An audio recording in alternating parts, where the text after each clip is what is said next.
why you wanted to start Save Savage and kind of what was the process of starting? I did not want to start Save Savage.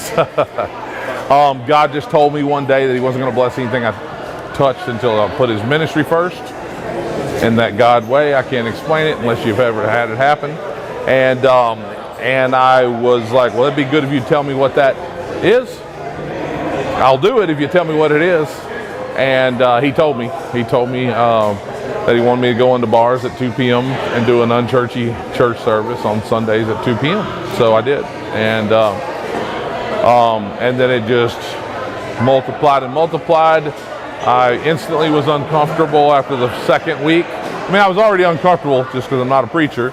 But then I was like, okay, I hope 3 people show up, because more than 3 people show up, because that'd be crazy to, it's going to be hard enough to preach, but to preach for like 4 people or something, that would be difficult.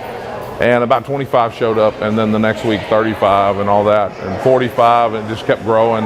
And then I was like, God, I was cool with 25, but this is getting a little out of hand. And so, so I've been uncomfortable ever since. Still am. Why do you think it's important to have this organization around? Right.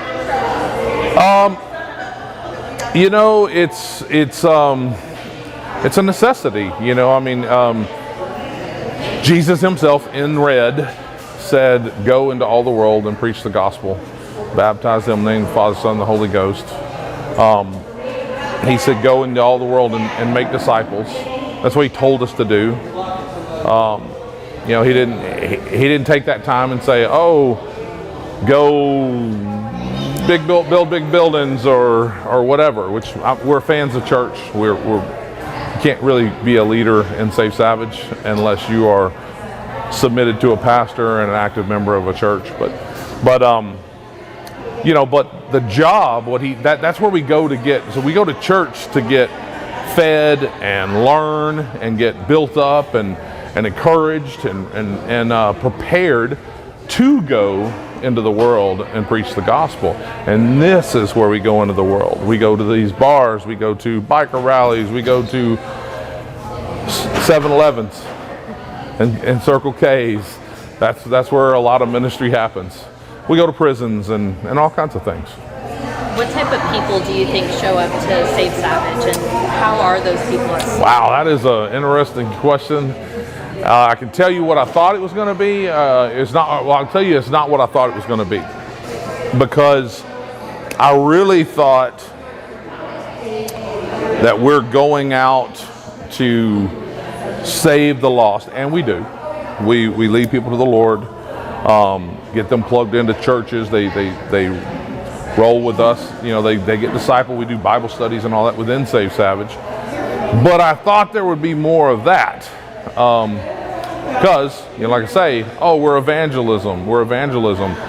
But what I've found over the years to be true is that probably 80% of the people that we minister to and that roll into or come into Save Savage are church hurt people.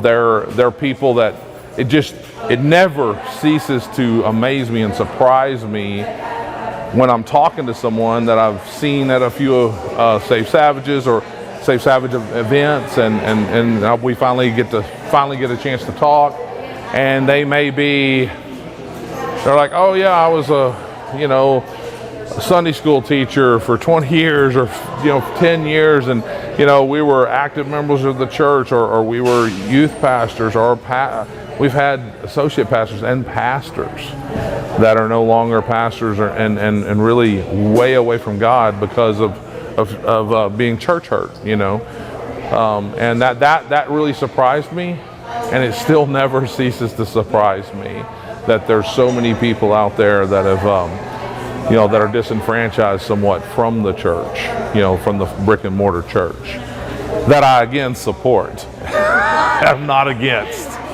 We got up this morning, went to early service in LaPorte, Texas, and then rode 3 hours up here to make it to here barely in time. Thankfully, they start late around Save Savage all the time, every time. So. Those are all the questions I had. Is there anything else that you wanted to add on? Do you know Jesus? Yes. Okay. No, I think that's it, really. I mean, I guess I'm too exhausted to come up with something else. We're out there doing the Lord's work, so.